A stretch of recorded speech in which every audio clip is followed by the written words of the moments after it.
biceps. It is in the contract a legal requirement every single time we appear on camera. Just making sure that the lawyers are happy and that the box has been ticked.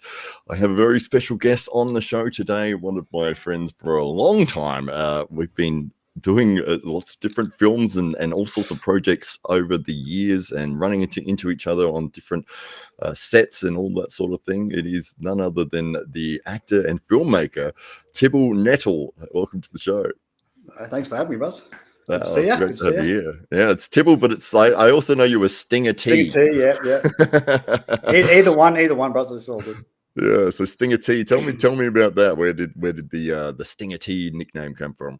That's my hip hop name. It sort of just came from me being a Scorpio, and my last name's Nettle, so just the Stinga Nettle Bush, and I just sort of pushed the two together, and got Stinga T. So it's pretty basic, pretty easy. Pretty good. So yeah. So what was it about the hip hop culture that attracted you? I reckon I love hip hop and R&B, of course. But I guess it was just different, and it was more. It's the genre that is more related to myself. Mm-hmm. I love hip hop and I love rapping. And that's why I chose it. Really, just it's just really more appealing than other genres of music. So. So it was you and a couple of was it your cousin or your brother or something? And cousin, yeah. It was cousin big sexy. And it was my brother at start too, Charlie Streets, and So we started. So obviously I was playing footy, right, and I kind of just left footy around like 2000. And just to join, do music.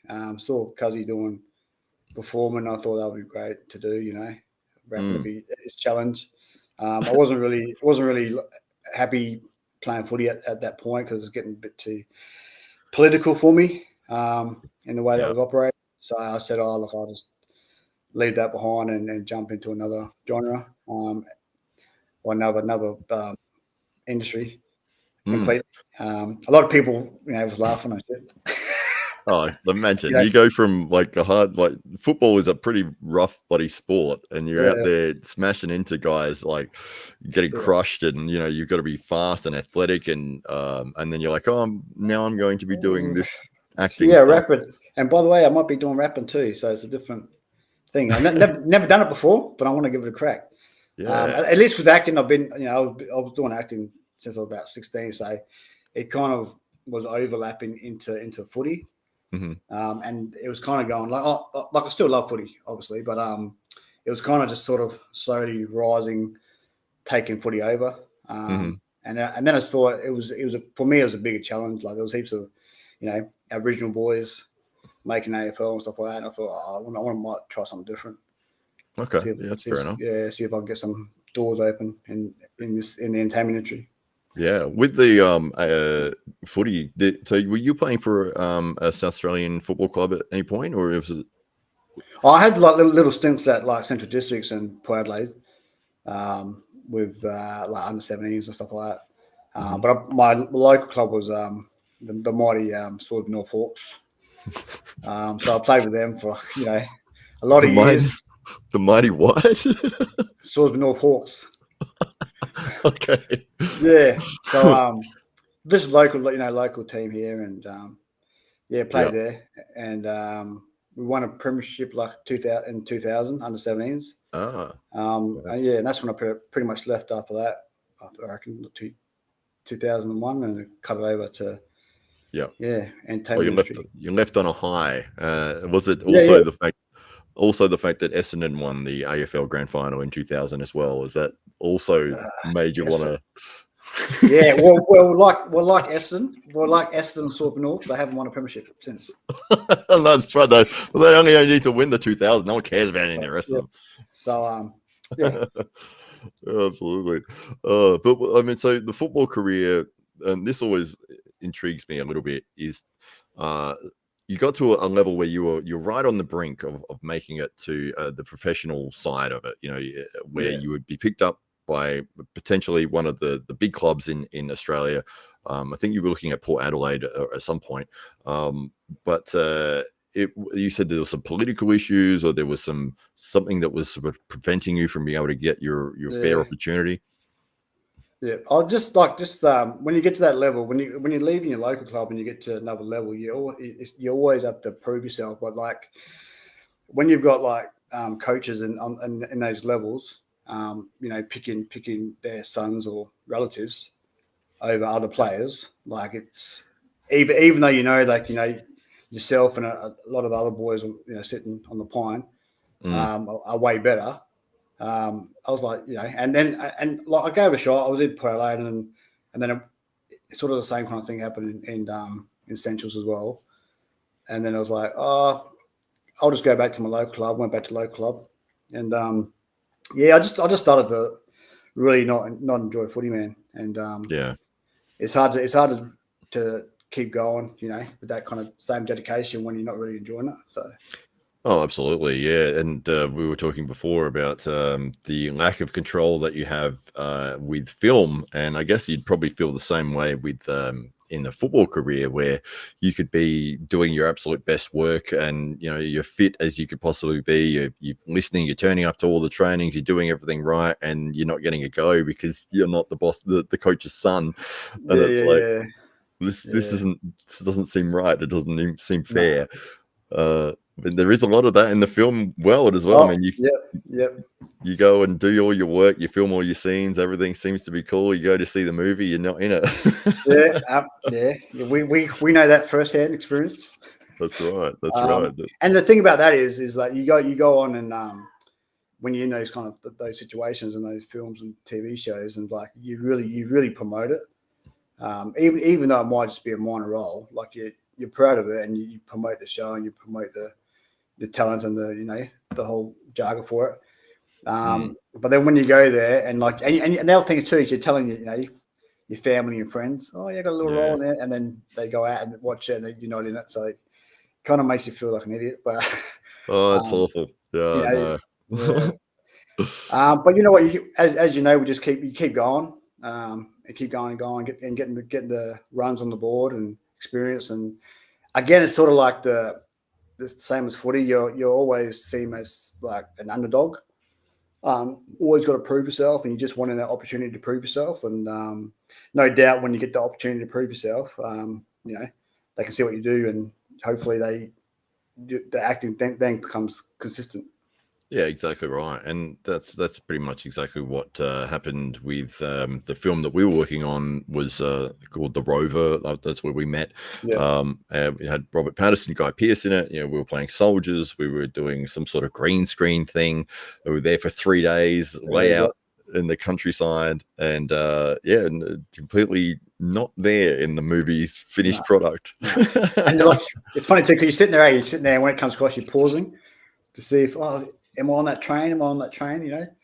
But you know what? We got 3 days and we got paid for it. So absolutely. Yeah, that's the thing. But we'll take it. The advantage of doing those roles and going out, and even if you don't end up in the finished product, or if you're doing extras work, or if you're doing just anything and everything out there, auditioning all the time, going and meeting people who are making film, if you're doing student stuff, if you're doing independent films, and you're networking with a lot of people, that when one of those opportunities does arise and they say, hey, we need a guy, or we need a girl that looks exactly like this, and they go, oh, I know somebody, that's the advantage of doing that, because they'll reach out to you. And that's pretty much what happened with yourself. And as soon as I got that message from you saying, hey, I've got something, and it's a film. So and should we talk about that? Should we talk about let's talk. The Spit Hood movie? Yes. Yeah, so it was. Let me bring up the overlay graphic here, because it's definitely, you've released this amazing poster, which with someone on the front there. Yeah, that's right. There we go. That's if you don't recognize who that is beneath the mask, it is me. Yes. So Spit Hood. Tell us about how you came up with the idea of Spit Hood. I mean, being a horror fan, but I was like, my favorite horror villain is Michael Myers. And like the US have so many fantastic horror icons. And you kind of get jealous of it. It's like I've always wanted to, have an Australian horror icon.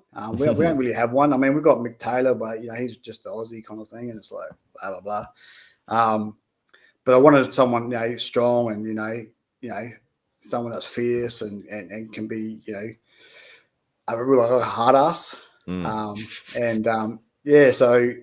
I thought, if there's no opportunities and no one's doing it, I'll come up with a character, And it's a funny thing because I came up with a story with Travis Upper, and when we was doing it, we was getting it right and stuff like that. He didn't have. I wanted a mask, and the backstory is on Spithill. Basically, is that he is involved in a car accident. His partner dies and baby dies, and then he goes on this rampage, trying to find out the girl who was a hit and run, who drove off, and he ends up killing a lot of girls, and that's the backstory. And then he goes to jail, and what the audience won't see at the moment is that you actually have a scar there, like you've actually disfigured your face, like Spittl's face, and while he was in jail, he wanted something to cover his face, and the only thing they could really give him was a spittle. So he ended up just taking that, and that's something that Travis and I was trying to. What can we give him? Like what can he wear? That's why I was in jail, and the spittle was kind of good, and I kind of brought it and we kind of put it on, and it looked kind of mad and mean, and it was hard to get in Australia actually because it's actually banned in Australia. So we had to get it imported all the way from the UK from actual prison. Oh, it's like a legitimate one. Yeah, it's just proper spit hood mask. Oh, right. And, that came, and then it was getting a bit desperate. Like, I was getting a bit desperate in terms of like when we were about to shoot. Like, I think it was like 2 or 3 weeks into it. Like at the start of like basically heading into the first week of the shoot, and the spit hood hadn't came. So I was like, so obviously director Tim Pine and myself was like, panicking. It's like, oh shit, what are we gonna do? But it came in. It came through. It's meant to be. Came in the second week prior to beginning the shoot. So it was lucky. Oh yeah, that's one of those things that could really set your production back. You can set everything else up in place, and then you just got one piece that's like missing, and you can't film. Like the main thing too. Like exactly. It's like this is what the movie is called. That's the thing that's missing. So yeah, absolutely. Well, that was the thing is when you said I got I think it was a message on Facebook or something, and you'd say, "Hey, I've got this film coming out. If you'd be interested in it," and I think I said yes, I'll do it without reading the script or without asking anything. Because I know that you've made several films before. I've seen a couple of them that you've done a tremendous job with your work. You do very good Australian films, and they're very unique compared to what you would see from traditional American stuff or that sort of thing. You really stick to the feel of the Australian culture. And so, when you said, "Hey, you want to do the lead bad guy in this film?" I was like, "Yep, sure." And then After I got denied from Travis and Tim, so we'll tell them what. So originally I wrote the character also just so I could have play Spit Hood. And like Travis was like, "No, you're too small." So he goes, "I will wait for Tim and see what Tim says." And when we got Tim. Tim read the script and like Travis was like, "Yeah, Thibul wants to play Spit Hood," and then Tim's like, "No, we need a tall fella, we need a bigger fella," and I was like, "Oh, and so I said, and then like they said, "Oh, you're better off playing the leader man anyways, in Mason," and I was like, "Oh yeah," so we got to chatting, and I was like, "Oh, is there anyone that you reckon that could play this role?" And I was like, "Yeah." Like I thought of you straight away, but I was like, "Yeah, Matty can play this easy." Matty can play this. Oh, well, there you go. That's exactly the purpose of going and doing all those little bits and pieces over the years, is that you never know where it will lead. So, Yeah. yeah, it's amazing. And but the funny thing was, like, I said yes, and then I think it wasn't until 2 or 3 months later that you sort of sent through the script and the idea and stuff like that. And I remember I was like, oh, spit hood. I'm like, okay. And then I was reading, and I'm like, oh man, I don't know how this is gonna be. But then as I went through it, I was like, oh no, it's actually well written, and yeah, this should work out pretty well. But yeah, when I was still a bit hesitant when I first stepped on set, because I've done so many independent films, and they've come out pretty average. And then, or they don't get completed. So. Yeah, exactly. Yeah, or you wait 5 years for it, and then it's terrible. Like, so when, but the first night we shot, and I think I killed one of the other girls with a mallet to the head. Pork. Yes. A meat cleaver, and the lighting that you guys had, and the crew that you had working for you, and the way it was looking on camera, I was like, okay, now these guys do know what they're doing. Like, this looks awesome. This looks really, really good. I feel a lot better about this now. And so, yes. And definitely, like, full credit to the crew. Like, they worked their ass off on this film, and like Joseph Clark, our DOP, this was his first feature film. He's done short films and music videos, but this was actually his first kind of DOP leading kind of role for that. And he came on and did a spanking job with it. So, full credit to Joseph and the lighting team. So yeah. Yeah, absolutely. The difficulty is, I mean, it doesn't matter where you pick to shoot your location. You're always going to have restrictions or challenges. But we were in the university in South Australia. Was it SA University of South Australia? I think it was. Yep. And they had restrictions. I think we could only film from like 5 p.m. till 10 p.m. or something like that. Yeah, and that's the other thing they got full credit to. Like, obviously you and I have been on like micro budget films before, so we know the obstacles that come with these kind of films. But when you get to a set and it's like the hours shortened that you can be in a location, it's tough. But these guys, they didn't complain. They just went with the program. The time we had, and that's all you can do. Otherwise, you don't shoot the scenes. You don't get shots, and you miss out. So. Yeah, exactly right. Yeah, that's one of those difficulties, with film, is that sometimes the setup runs long, and then you're like, oh man, we're not going to have time to film that other scene. We're going to have to come back here at some point, and then the actor is not available, or something else happens, and it's like, you got so many things that can happen just because there was a 20-minute delay on something or another. Yes, there's a lot of challenges there, but yeah, it was a lot of fun. I think we filmed at the university for 2 or 3 weeks, and then we did some pickup shots in one of the sound studios and that sort of thing. So and we also shot at the TAFE as well, so the LA College of Arts. Yes, and shout out to LA College of Arts and at South Australian University, because we were originally supposed to have hospital, and that was all ready to go, and another film crew filmed there earlier, and they sort of messed around and didn't treat it right.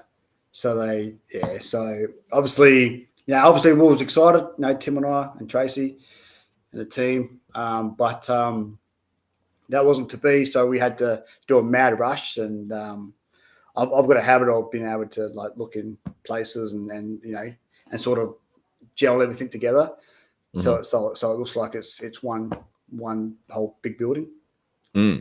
Yeah, absolutely. Well, yeah, man, you couldn't tell where it was really when you look at the camera. I mean, you just fixed on the characters. The lighting makes a big difference, but the performances, the casting, I think that for something that was a micro budget film or independent film or whatever, I think that of all the elements that you could control, you did that tremendously. And the so everyone that was involved in the film did a spectacular job, and very excited to see the finished product. I know it'll be coming out at some point, but it's very exciting. We've got the new poster that you've released there yesterday, the Spithood poster there, and so if you were going to describe the movie to someone, and the talent, like so you go.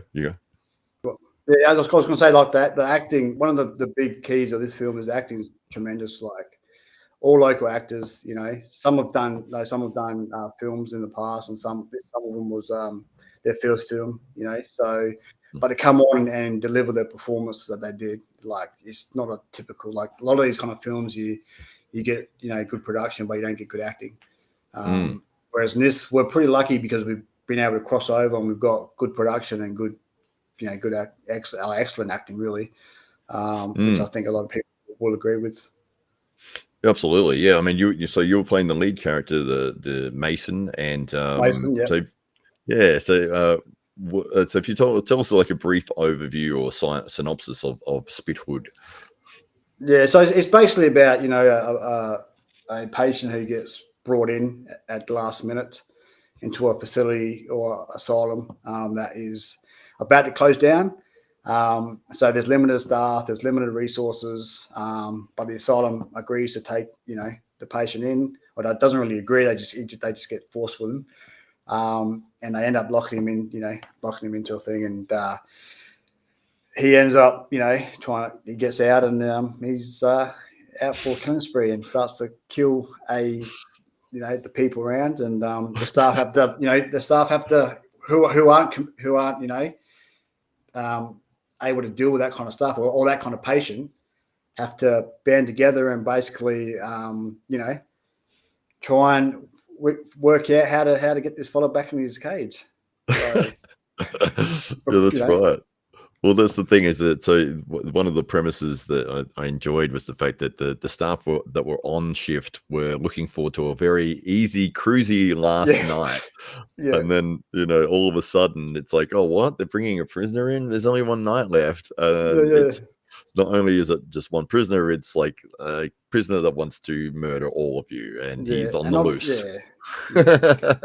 Which is not, you know, your ideal situation, because you obviously, you know, you got nothing there, no resources, and it's like, by the way, it's night shift too, so, you know, a lot of other businesses around the area is closed down, so you're sort of on your own. So yeah, so it's not a good situation to be in. No, and no one can hear you scream. But it was fun doing the film. But it was like when you're killing people in the film, it's that they're fighting for their life for real. Yeah. For me, I mean, it's like, you know, I got hurt every single day on that film, like, because I'm trying to wrestle with somebody or drag somebody or throw somebody downstairs or whatever, and they're fighting me with everything they've got. It was because I didn't have shoes. My character didn't have shoes. For majority, was it majority of the film? Yeah. You never had, Yeah, and so one of the guys, I remember I had to grab him and drag his legs back, and he's kicking the crap out of my feet with his shoes. Yes. Oh man, he's booting me. I'm like, I'm trying not to. Like, it's like, man, you're killing me here. Like, but it was lots of fun moments and very physical film. Lots of lots of deaths, lots of it's very tricky, as you know too, like with these kind of films, it's like it can last forever, but you know, like you know, Tim, myself and Tracy and our EP from the US, Sanatan, we you know, full credit, we stayed on it, and it was like two and a half years of just bang non-stop, really. And, you know, we made a promise at the start to, you know, if everyone came on board, would finish the film, you know, and complete the film and get it out there. And, you know, we've, you know, stayed to that promise, and it's coming out for everyone. So, yeah, well, that's one of the biggest things, is that you go and do these movies, and sometimes you film the entire thing, you do 6 weeks or whatever, full time, 12, 14 hour days. And, and then you've done the entire character arc, everything has been done, it looks like it will be good on the dailies and the rushes, and then you just never hear anything back. But it's like, and then you find out they're filming another movie, and you're like, you haven't finished the first one. What are you doing? And you just want people to see you act, like. Yeah. So it's good that we finished it off, man. So it's good. Yeah, absolutely. No, it's great that you put it all together. You're looking at creating a horror icon that hopefully. Yes, and obviously, like we've done what we can with this character, and with any icon, it's up to the horror fans. The horror fans are, as you probably know, loyal as anything, and it really comes down to the horror fans if they want to embrace Spithood. Pretty much, and if they do, then that's great for us. We've got plenty of plots and storylines to come, for sequels and whatnot. So, it just comes down to the fans and if they like it or not.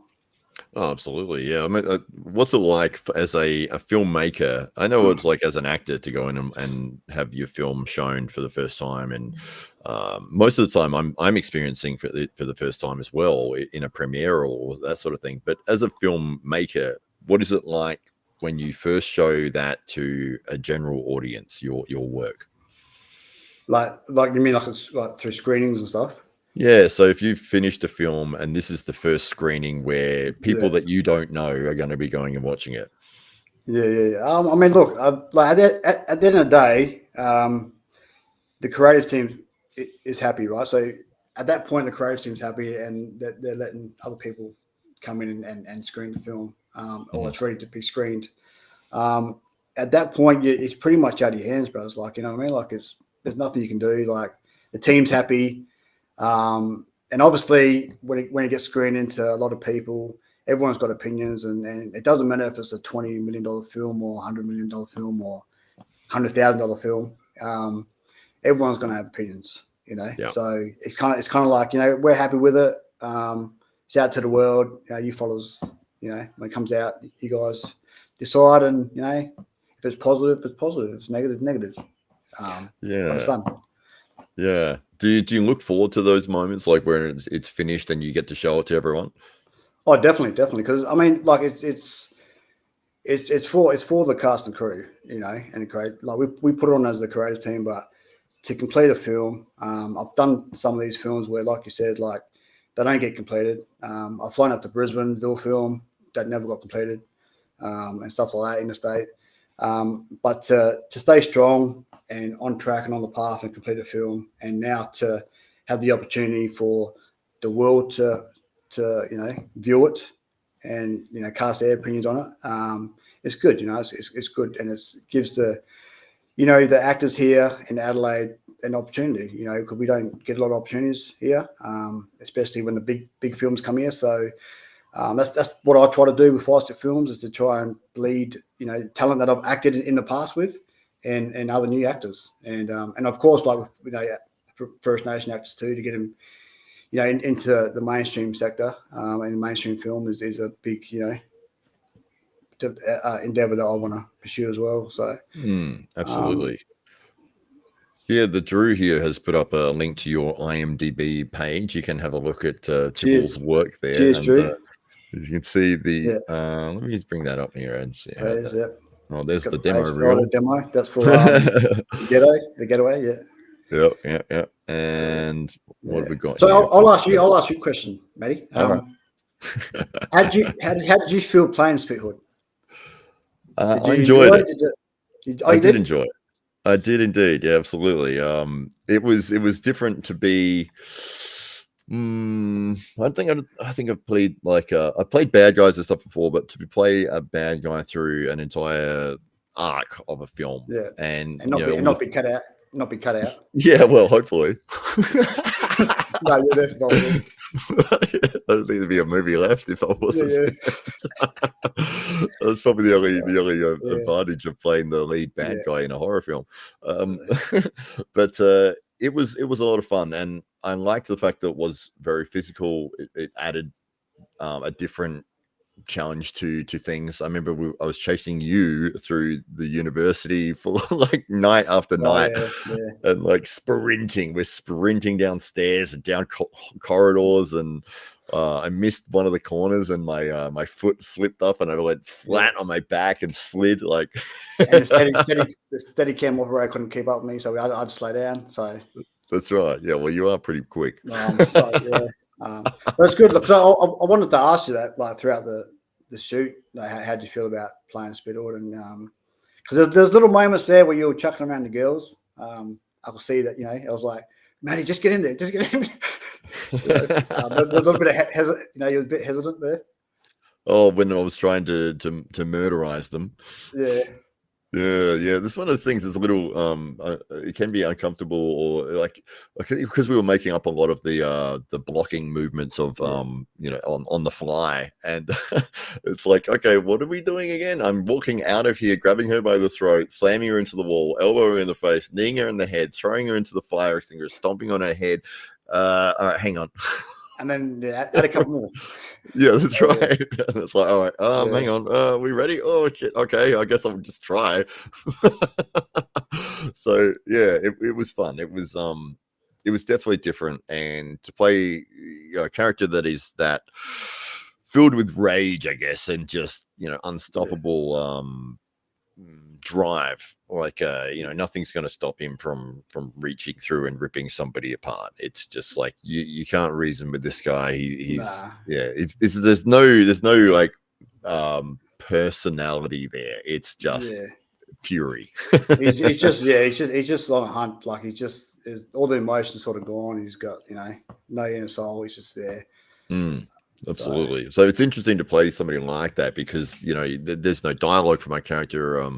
It's just you've got to, and especially because they're wearing the mask throughout the film, so you can't see anything from here down really. You can only just sort of see my eyes. So there was that challenge there of I've got to be able to convey the emotion here in a way that people can see it through the body language, but you won't necessarily be able to see my face properly. So it was a challenge, but I just kept thinking of the V for Vendetta movie, with Hugo Weaving, where he wore the sports mask. So V for Vendetta, and originally they had another actor that was playing that part, and I think the other actor played about, I don't know, a third of the movie they'd filmed with this other guy before he realized that, like, I'm never taking the mask off. No one's going to know who I am. Like, I'm not going to get seen in this film. And he decided to leave the film for that reason. And then Hugo Weaving came in, and he's like, well, this character wears a mask. That's what he does. That's who he is. You've got to create. And you know what? Like, if you got the mask on, right? So Michael Myers, like the first thing I did with Michael Myers and Halloween is I'm curious. I'm looking up on, IMDb and stuff like that. Or who plays Michael? Who plays, And that's the beauty of it, that keeps the suspense of who's the character playing it. Yeah, absolutely. Yeah, that's right. And what is it? Robert Englund, who plays Freddy Krueger. I think these guys can probably easily go and hang around shopping centers and not get no one would ever recognize the fact that they're like this horror icon, but it's sort of, they get the ability to have the best of both worlds. They can remain anonymous in public, but they can also get their fame on the screen.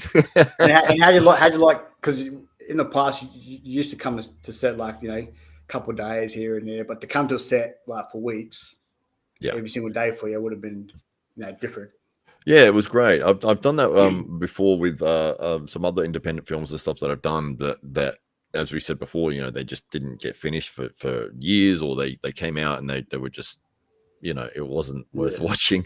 The sound was terrible, or it was just so badly put together that it was like, oh, I can't even watch this myself, and I can't even show it to other people. Like, so that can be a frustration, that side of it. I remember John Berenthal was being interviewed, who's the guy who plays the Punisher, and he was on that movie Fury with Brad Pitt, and they were interviewing him and saying, how are you going with the filming and everything? He goes, oh, well, the filming part is the only part that I can really enjoy and have any control over. He goes, because once I've done it, then whatever happens to it is out of my hands. Whether they cut it, whether they change angles, whether I'm in this shot properly, whether I look good, whether I don't. I don't have any control over that whatsoever. So if I enjoy this part of it, then that's where I can get my value of doing acting work. So yeah. And that's why it's good. That's why we love when we kind of share the screen. Like after you do your scene, that's why Tim got you back to look at the frame, look at the scene, look what we just shot, just to give you an idea what it's going to look like and stuff like firsthand. Yeah, it's definitely a valuable tool to have the dailies or the rush camera there, because maybe you think that your reaction was appropriate, and then you see it and you're like, oh, okay, that's terrible.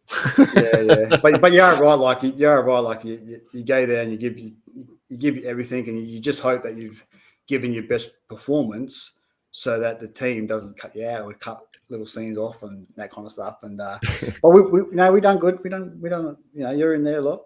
So you're the main man. So there's no, don't have to worry about that. Oh, that's great. Yeah, absolutely. Well, there was.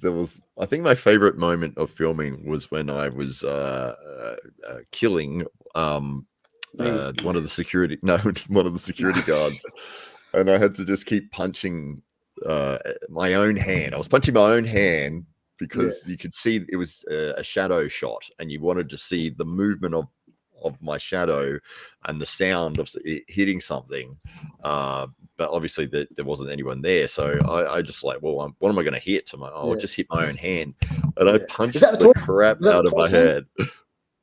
Yes, the toilet scene. Yeah. And I punched my hand about 800 times. Hey, the shot looks amazing, so it's worth it. It's worth the pain. Yeah, it was so sore the next day. I've hit it way too hard. But yeah, it was fun, and in the moment and I was doing later, I was punching myself in the face. And I think he was coming. I think he was coming off night shift too, man. So he was working night shifts and then coming to set like literally straight after, man. So you like that's a long day. Yeah, so you would have been wrecked after it. So full credit to you. Oh, thanks, man. Yeah, that was in the time frame of when I was pretty much awake for 3 years in a row. I was working full-time nights and full-time days, and but when an opportunity comes up like that, I always think, I would rather be tired and get the movie done than miss out on the opportunity just to be able to sleep and do a job that I'm, don't care about. So and that's the thing about acting, because you just have to love it. Like I love it, so I'm there any day of the week. I'm on set. I just love it. Get up in the morning. It makes me get up in the morning, and you really appreciate it. So the opportunities. Oh, absolutely, yeah. And you never know what's going to happen, because you might go to work and that day you meet somebody that wants to make a $10 million film and they want you to be in it, or they want you to be part of it, and then all of a sudden that leads to something else. It's one of those industries where if you're around it and if you're in it and people recognize that you're good at what you do, and they trust you as a reliable person, regardless as to what role you're doing, whether you're playing a character or as an actor, or if you're a producer or a film writer, or if you're a key grip or something, it's when the next production rolls into town, you're more than likely going to get the call up because you're reliable and you do what you need to do. And it's much easier for people to go to people that they know rather than trying to find anybody. And so most of the time you'll hear on set, do you know anyone that would be good for this? And it's like, I reckon I might know somebody. Like if that seems to be a very big part of making it successful. And the only way to get there is by grinding away and doing the projects that never get seen, the ones that are student films, auditioning all the time, screen time. Like you need enough screen time. You need to be in a character that has enough screen time. Yes.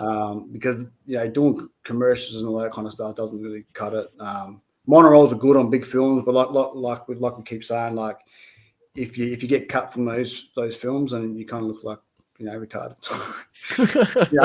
It's like So I mean, like these, and being producer of the film too, I can and this is the thing, like we can guarantee. So you know what I mean. So like for close up shots and all that kind of stuff, we can really get coverage of the actors and give actors a fair amount of coverage time. And that's what's most important. Yeah, absolutely. Yeah, well, that's one of the things I enjoyed about working on the film. There was it felt very professional, very well produced. I think that we've got Kyle Davison who's in the chat here. He jumped on and did the sound work for the film, and Yes. Here he is. He says the toilet scene was gnarly. Yeah. He did a great job, Kyle, and he's now part of the arm wrestling club as well. I don't know if you're aware of that. Yeah. Well, you did bring that out on set. Yeah, I did. And you arm wrestled us, all the crew and the creative team. And, That's right. Yeah, it was interesting. Yeah, for sure. Well, I've always got it in the back of the car so that for any time that anyone shows any interest in when I bring up the topic of arm wrestling, and if they don't just instantly go then I'm bringing out the table.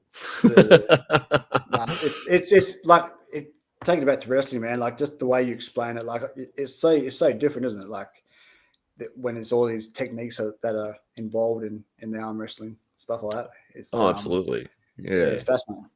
Well, it's the same as anything, with filmmaking. And if you're looking at writing a script, I mean, the technique and the ability to write a good script, it takes years and practice and refinement and learning. And you can probably look at a script right now and within 30 seconds tell whether it's a good script or not, based on the formatting and the language that they've used. And it's like, oh, this is terrible. I don't even bother with that. Or like, oh no, this looks like it's professionally done, and I think it's intriguing. But to get that skill, it takes a lot of time. Like it's taken me. I started Feisty Films in 2013. And I've only just like in the industry, you need credits as a creative and stuff like that. And I've only just been able to the right level now to have those right credits after 10, 11 years of doing creative film work.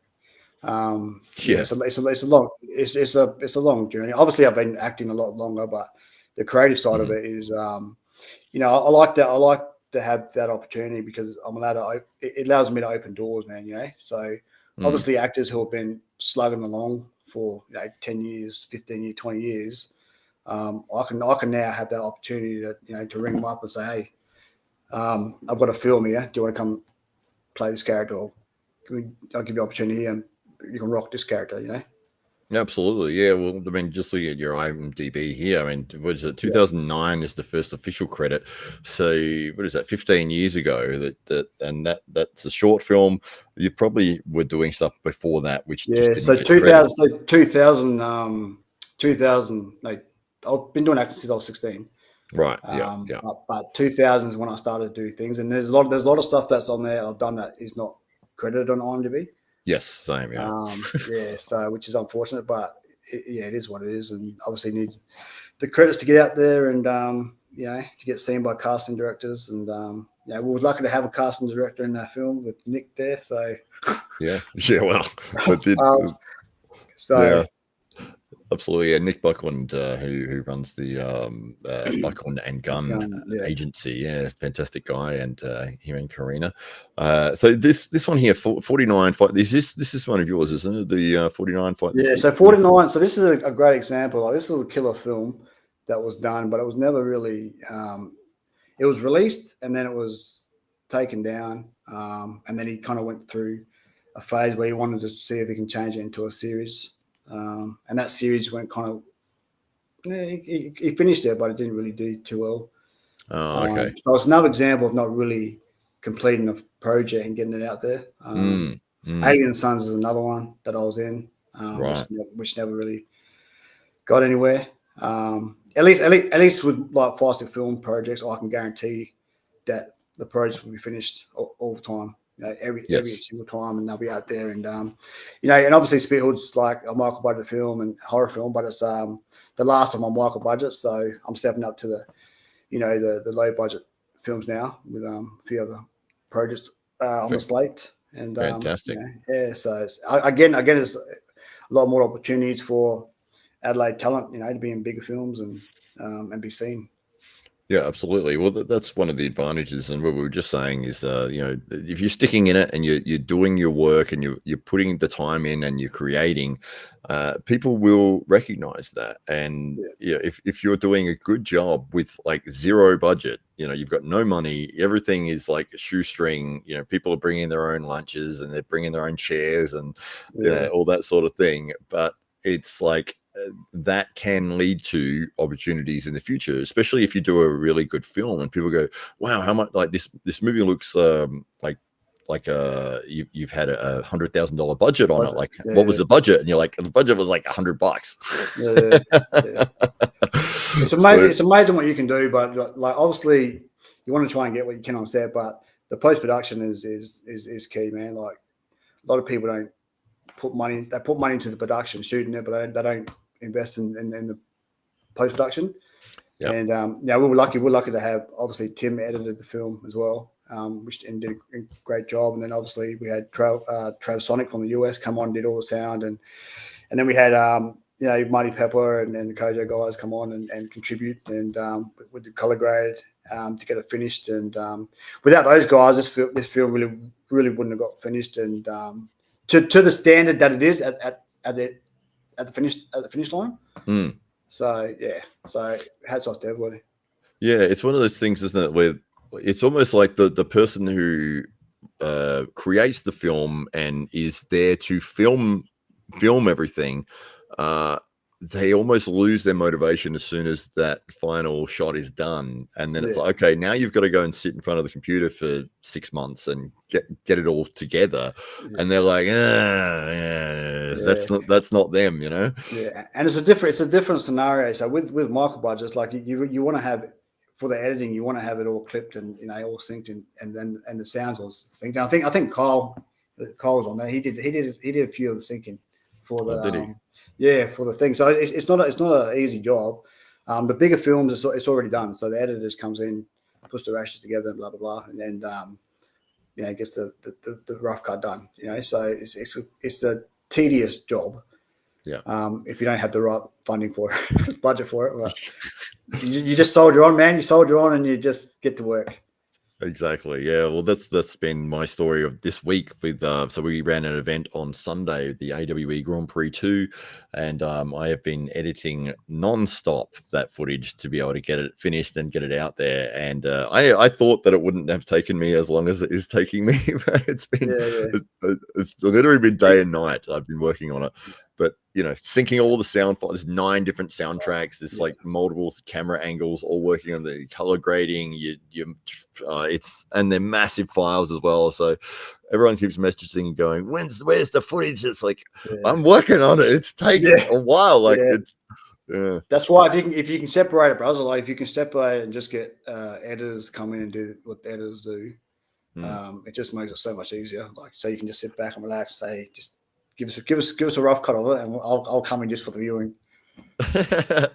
Yeah, I think that's what we'll have to do in the future. But to speed everything up, it is looking good. We're very close. I did put it in the ticker down the bottom there because I knew somebody was going to ask about it, which I went live last night. And the only thing people were writing in the comments is, "Where's the footage of the thing?"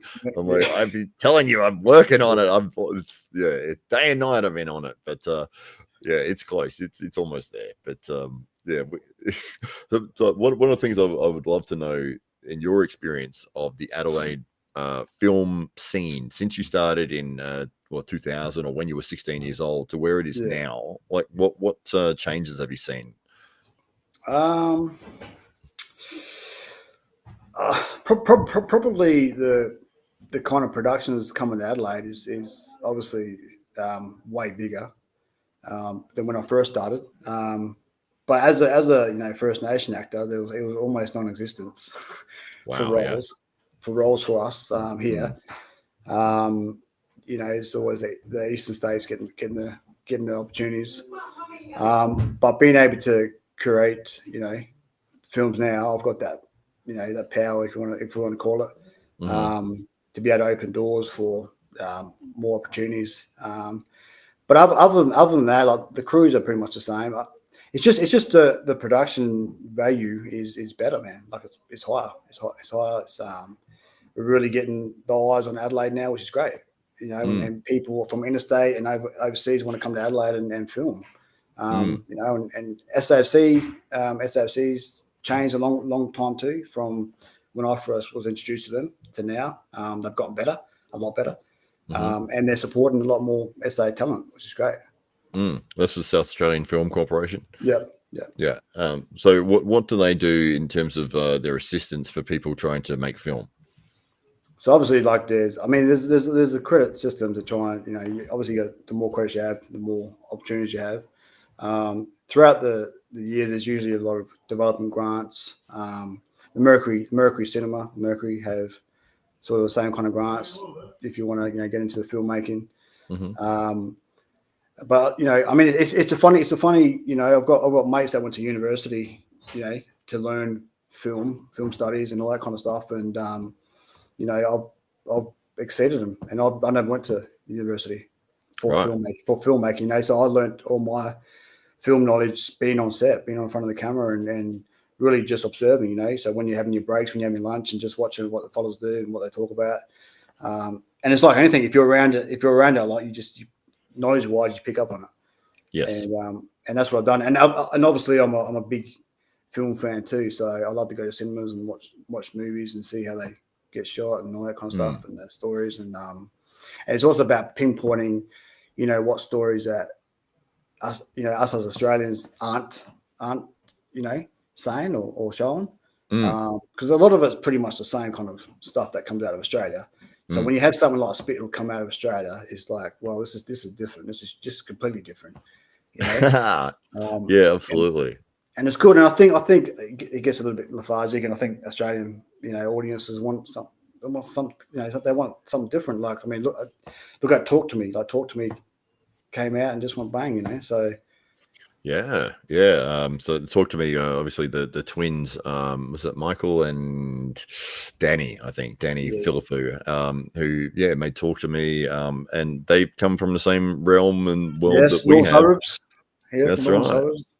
Yeah. And so that, you know, putting together the short films, and I think they had a lot of success with some funny clips that they put together for YouTube, and they built a big following from that, and sort of kick things off into the ability to get a funding for a feature. And Talk to Me, which was a fantastic horror film. If you haven't seen it, to anybody in the chat, Talk to Me, check that out. It is a very, very good film, and great to see that you know, these guys are finding success and they're coming from the same I guess streets or whatever, the same areas of the planet that we did.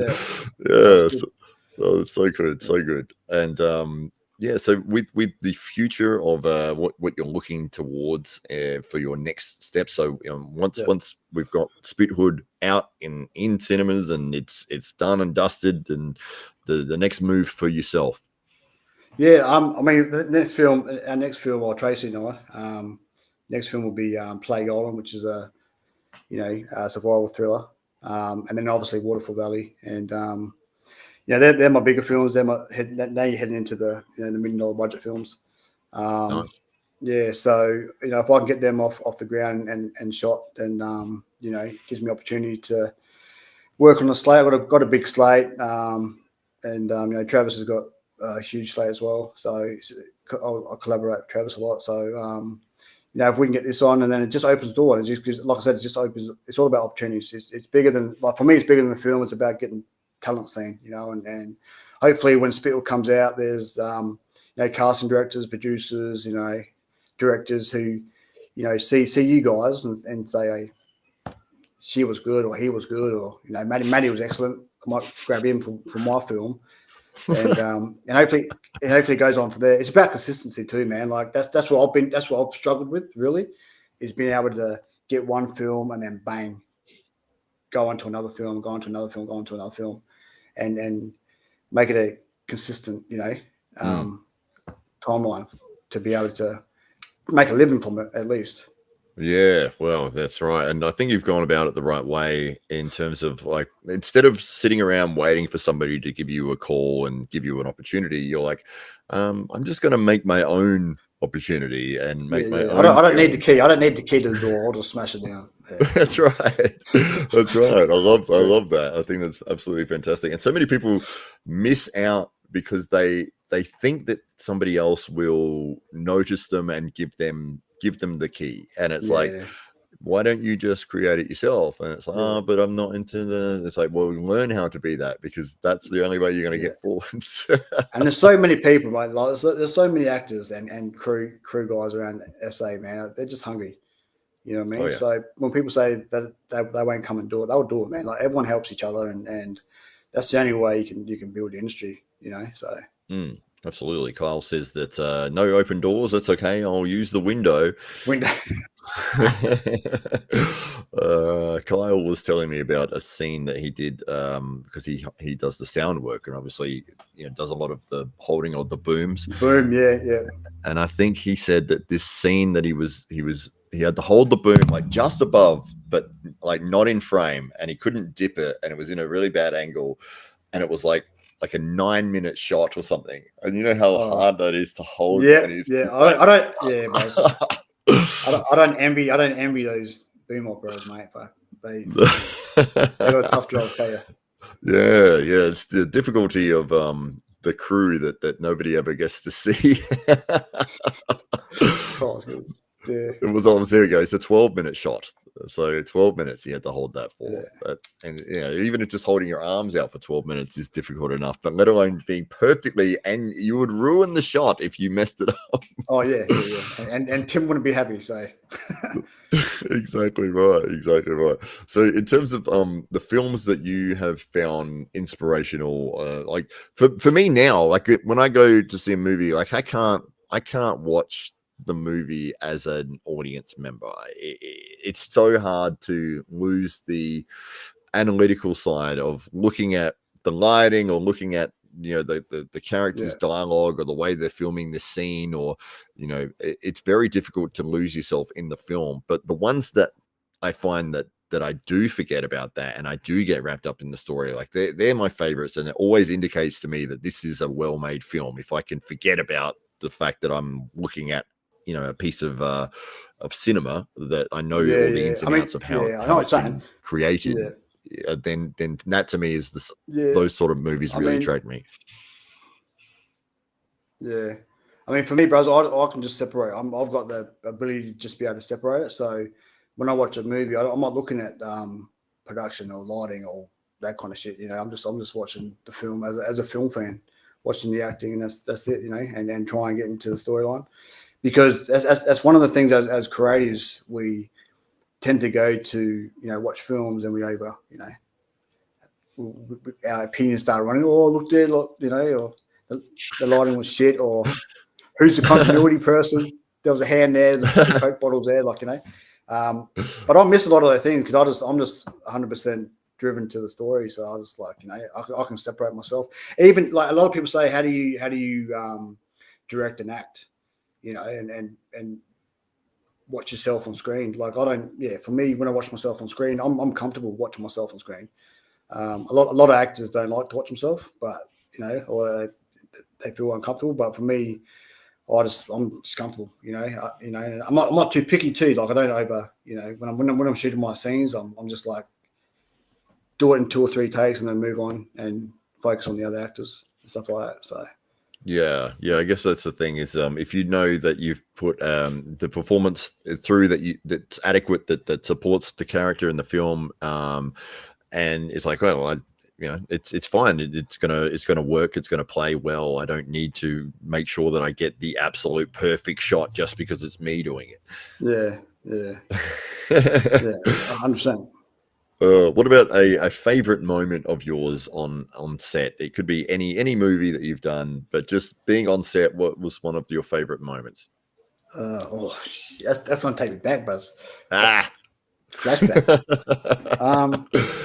You know what? Like you mentioned Rover, like being able to, have them high-powered rifles. The sniper rifle. Yeah, we had to use a sniper rifle. I mean, that was pretty cool, man. I never held one of those before, and like to have that.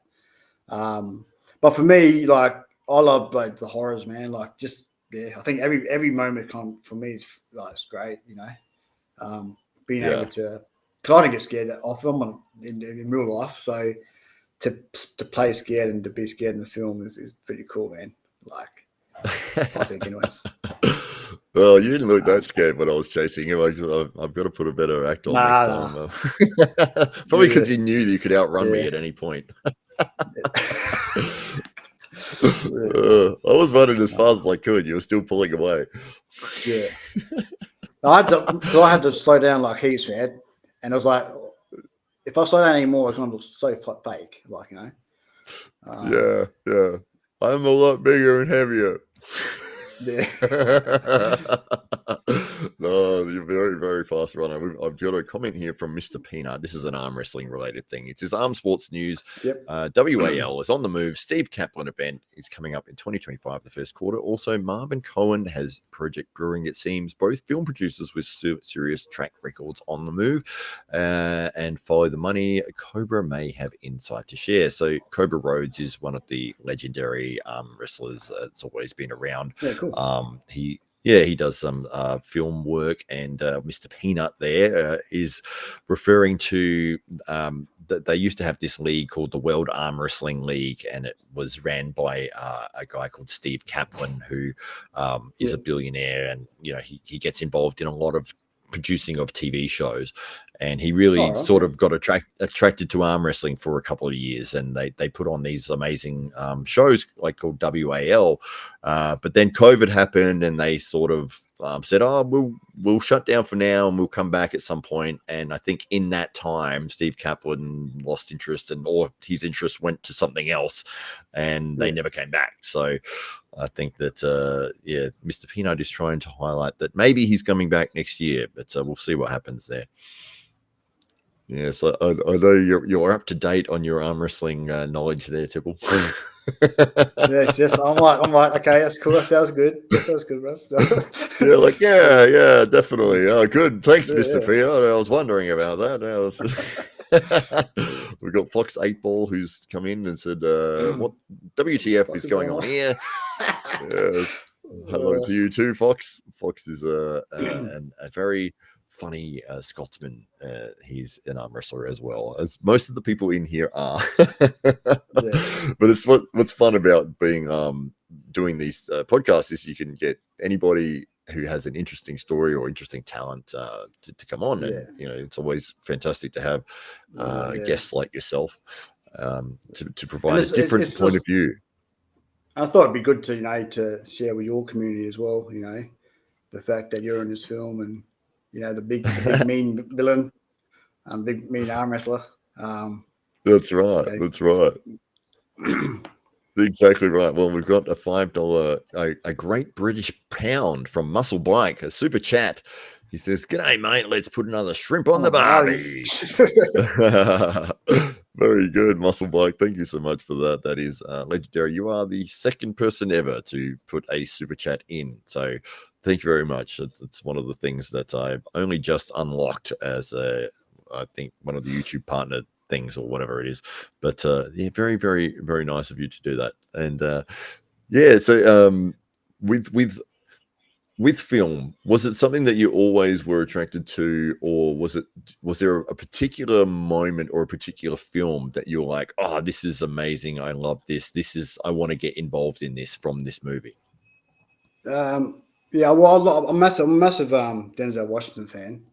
So like any kind of films that Denzel Washington's in, massive. Like I just love his work. But from a horror perspective, like Halloween was my first horror film that I actually watched, and I was like, "No, this is cool." And I was only young. I was only a young fella too when I watched it, and it was something. It was one of those films where it was on the TV, and you kind of looking as a young kid, you're looking around the corner from your bedroom, looking, "Oh, this is cool. This is cool." And that's what really got me into horror, really. And then I just started watching, jumping on Jason Voorhees and and Friday the 13th, Chucky, and all the other slashers, and got me really, really into it. And and now I get a chance to. It's funny too, because when it first started from the cinema, and I just thought when you're sitting in the cinema, you just think, well, how incredible would it be if you're sitting there and your name pops up, you know, like, or you pop up on the big screen. Yeah, what a feeling it would be, you know, and then what is it, like 15 years later, 16 years later, you know, you get these opportunities. So it's just great. It's really good. It's really good. It is a pretty cool moment, isn't it, when you sit in the theater and your name gets that full by itself title, and you're like, that's me. Yeah, that's cool. That's cool. Yeah. Because It's absolutely, yeah. So yeah, with that love of cinema that came about. So it was like horror really drove that for you. Was it just the horror, or there was other movies as well? But you were mainly I mean, a I horror fan. like drama. I like dramas. And it's kind of funny because, you know, being a rapper and stuff like that. I do have a soft spot for romantic dramas as well. Like I just I just like the drama elements of them is pretty cool. And as an actor, like if you can pull off like comedy or whatever or drama, then you're on your way, man. Like, you know what I mean? And it gives you drama is what gives you the most challenges, I feel, as an actor. Absolutely. You know, comedy is comedy, and it's in Australia, it's hard to really pull off good comedy because US is always the main focus, or UK, and you really have to have a really crack of a story, like The Castle or something. You know, that's funny to really get you, you know, into that ballpark of really funny comedy. Yeah, absolutely. Yeah. Do you find there's a really fine line for horror movies that if they go too far in a direction, it becomes funny, and it's like it shouldn't be funny, but now this is funny. Right. If it gets to that stage, then we haven't done our job. Yeah, exactly. I've been on films where they started off as a horror film, and we went to the screening, right, and people were laughing in sections of the film where they shouldn't be laughing. So what the director's gone and done is he's gone and chucked on horror comedy, and he's chucked that genre on it. Yeah, so he swapped it, you know, but it wasn't his intention. But he's just gone with the audiences, you know, because they were laughing. And if they're laughing like that, man, like you haven't done your job. Exactly. Yeah, it seems to be that. It's like if the killer, or if the bad guy, or if the horror element is not overwhelmingly scary, it's just so it becomes laughable, you know, so quickly. Yeah. And I think I think like because Terrifier is doing so well. Terrifier, I think you know that the gore in Terrifier. Have you seen Terrifier? I don't know if you've seen Terrifier. I haven't even heard of it. I know what is that? Terrifier is like Art the Clown. It's like a similar franchise, you know. I mean, if Spithill can have the half of the journey that Terrifier is having at the moment, we'll be fucking in a good space. But it's like that, you know. The gore is really, you know, really high level, you know. So it's and that's the thing. Like if you're doing a gory film, then you go hammer and tongs and you go all out. You know, you don't hold back. Like the thing is, if you hold back, then the audience will.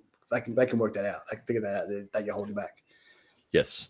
Yeah, the audience is always very, very clever, and you should never underestimate the audience's intelligence. They'll figure out what you're trying to do instantly, and if you're not genuine in what you're doing, it's like it just people just instantly check out of the film. Like it's quite funny. But Fox 8 Ball there had a good comment. He said, When I was 6, I watched The Exorcist, and I was so terrified. I used to be scared of priests and little girls. Yes, that's a good one. That was a good film. Yep, definitely. I think you still are. He still is scared of little girls and priests. Kyle says the Tommy Wiseau effect, laughing when it's serious. Ha ha ha! Funny story, Mark. Yes, that is a classic. There, the terrible acting of Tommy Wiseau. Foxy, I'm messing with you when you're smashing the training. Oh, he's getting a nice compliment to Fox 8 Ball there. But do you have like an all-time favorite? Is it Halloween? Is that your all-time favorite horror movie? Oh, it's my all-time favorite, but obviously, like, you know, I like Saw and you know, any kind of really horror kind of films like that. I guess we indulge in it too, man. Like, you know, it's something about I guess, males in particular, we get to, put our age out without any consequences, so to speak. So when you're playing like spit hood, bros, like it gives you an opportunity just to go all out, really, and not have consequences for your actions, so to speak. Yeah, Because exactly. in the real world, you're getting arrested, mate. You're getting handcuffs stacked on you and you're finished. So I felt like I should have been arrested for some of the things I did, yeah. even in the film. Yeah. It's very hard to pretend to be choking someone with a plastic bag when they are literally choking on a plastic bag. Yes. It's one of those fun elements of filming movies like that, is that you've got to make it look real, but you can't make it look too real. Real, otherwise it becomes real. No. That's right. Yeah. Well, do you reckon with horror they went through a genre change when like Saw and Hostel, and they sort of went a lot more with that gore factor for a little while, and there was probably maybe 5 to 10 years of movies just throwing that shock factor at you of horrible, people being tortured or people being whatever, but very visual imagery of that. Whereas I find that the ones who can build the storyline or build the suspense or build the fear or the threat without showing it is a lot more impactful. Well, Halloween, the first Halloween, I don't know, like you noticed, but the first Halloween, there's no blood in it. Like there's no, so all the stabbing is all tight shots, and it's like, it's not gory at all, compared to like your Friday the 13th and all that kind of stuff. So, but at the end of the day, you go hammer and tongs at it like Hostel and Saw and Terrifier, or you just don't do it, and then it becomes sort of like a drama horror kind of mix kind of thing. With the storyline, a lot of the horrors today have the good plots and the good storylines. It's not just about the killing stuff. It's really there's actually a heart-driven story to it. Yeah, absolutely. Have you had any in recent years that have given you those chills where you're like, it's 2 o'clock in the morning, the house is all dark, you hear a creak, and your mind starts thinking of that movie? Yeah. Not in a while. Not in a while, actually. I mean, it's a funny thing. So I used like arachnophobia. I don't know if you remember arachnophobia. Oh yeah. With the spider one. Yeah. So when I watched it as a young kid, that used to scare the fuck out of me, man. Like I was scared like heaps. And then as you watch it as an adult, it's like it's a comedy, man. Like it was a comedy. It was a horror comedy. But you didn't know that as a kid until you watch it, right? Like when you're older. Yes. But there's no sort of films like that kind of. Oh, I think like Candyman sort of gave me a little bit of chills, when you sit in the. And you sit in the bathroom. That one got me. Yeah, that one got me. You do those little challenges, or go in the bathroom, see what happens. Like, turn the light out on the 5th time, and right at the stroke of midnight. And, you do it. No, you do it. It's gone past midnight. Oh, I can't do it now. Yeah. I've seen a comment there. Jeepers Creepers. Yeah, that's a good one too. Jeepers Creepers. Yeah, that was decent. That was good. Yeah, that was good. Fox Boss is a good horror movie, a really scary one, a nerve jangler that really draws you in. Shouldn't have little girls in water wells that climb out of the TV while you're drinking a slab with a pack of White Ox. I love that. That's a freaky. Yeah, that's freaky too. Yeah, like that girl. I thought that was so well done, that moment. Because they had wrapped up the story, and you thought, okay, the movie's about to finish. There's 2 minutes left. They've solved the puzzle of whatever the thing was that they had to solve, and it's like, all right, this dude turns on the TV just to chill back and drink a beer or whatever, and then this girl's climbing out of the TV all wet, and it was like, oh, what the hell? Like, that was an incredible moment. And obviously, like a lot of people get scared of the clowns and stuff, like it and all that kind of stuff. But No, they don't really scare me, the clowns. It's like, yeah. I don't know how it became synonymous with fear, like clowns. Like it's a smiling, happy, stupid thing doing tricks, and it's like now it's scary somehow. It's why ever did you pick the clown out of all the things you could have picked? Very strange. What about like psychological thrillers, like I guess Joker? Maybe. What did you think of the Joker movie? The new one. Or the original Joaquin Phoenix one. That's good. That's good. I mean, the second one's out. I mean, like, I think what it is, like the first one was so good, but the second one is a musical, right? So I think a lot of people went into the cinema not actually knowing it was a musical. It's a musical. That's definitely how it's a musical, yeah. Oh, spoiler! Man, I didn't spoiler alert! If you didn't know, yeah. So, I mean, it's pretty obvious when you add Lady Gaga to the cast. It's like, well, here we go. I didn't know it was a musical. Yeah, I'm gonna watch it now. Yeah, I mean, yeah, it was all right. It was all right, but you know, the thing was like he does such a good performance, and then as he's on the brink of doing a great performance, he starts singing some crap. You know, it's like, and you wonder why it flopped, but yeah. That's disappointing. Why would they make it a musical? Who greenlighted that idea in the bloody film studio office? Is like, yeah, that's clever. Let's throw $300 million at that. Oh God! Like, oh man, that was a bad decision. I've only seen one. And the funny thing is, you're sitting there in the cinema and you're thinking, like, you just look at the audiences there. It's like, what the fuck's going on here? Like, what the hell's going on? You know, and if you're not expecting it, like, I kind of went in there, you know, kind of knowing it was a musical last minute. So I was kind of expecting it, but if you don't expect it, man, it's like, and then you're sitting there thinking, oh, do I get up and leave, or is it going to get better, or is it going to, you know?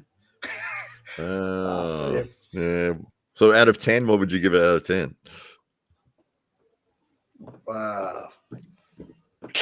Probably like 3 or something. 3, yeah. Yeah. Not a very big score, but yeah. I mean, the acting side of it is great, right? It is, like, the acting side of it's great, but you know, it's just, I don't know who made that decision to cross it. That's the stupidest decision I've heard in years. Oh my God.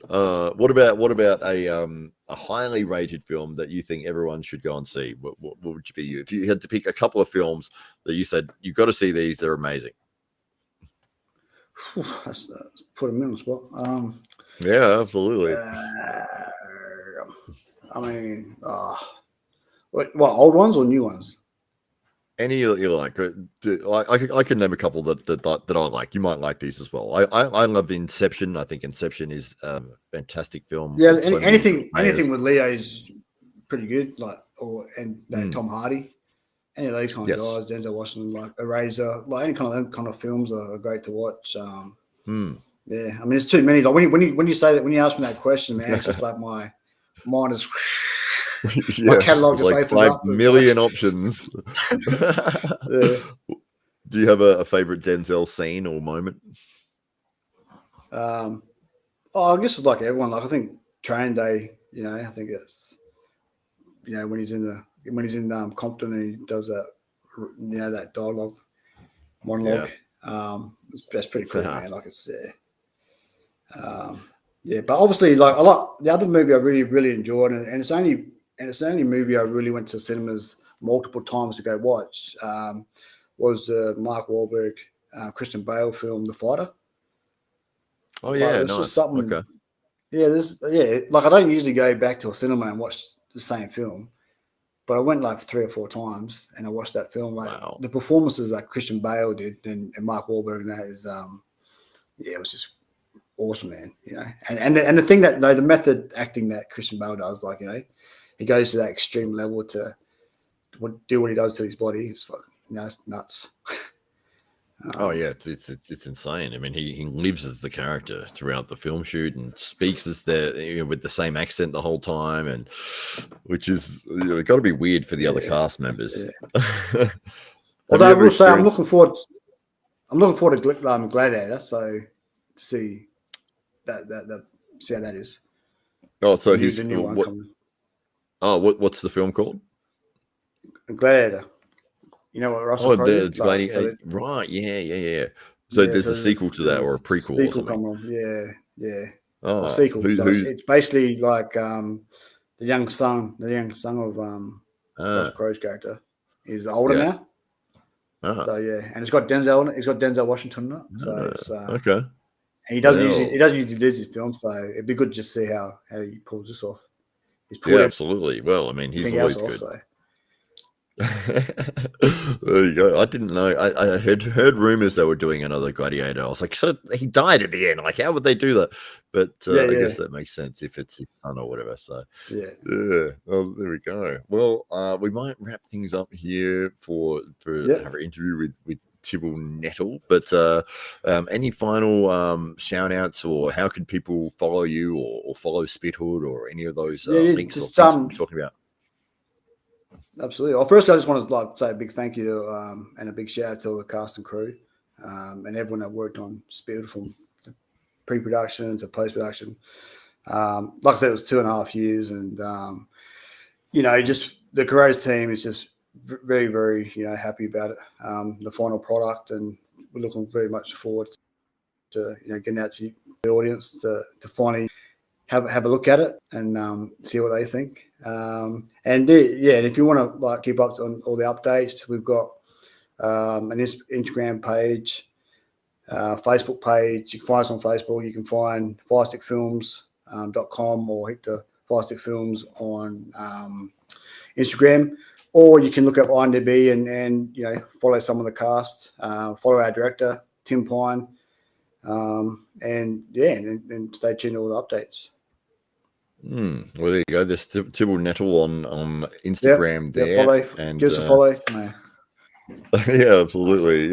So you've got, obviously you've got the pictures of your films there, and people can click on that and find out about all the things that you've been up to and what is coming out soon and what you've got going on. So that's the one that. And feel free for the audience, to share what we've done as well, and spread the word. And it's our film, but if we can get Australia behind it too, it becomes all our film, and that'll be pretty special for us. Absolutely. Well, thank you so much for coming on the show, Thibul Nettle, Stinga T, the filmmaker, actor, and all-round good guy. It is a pleasure to talk to you, my friend.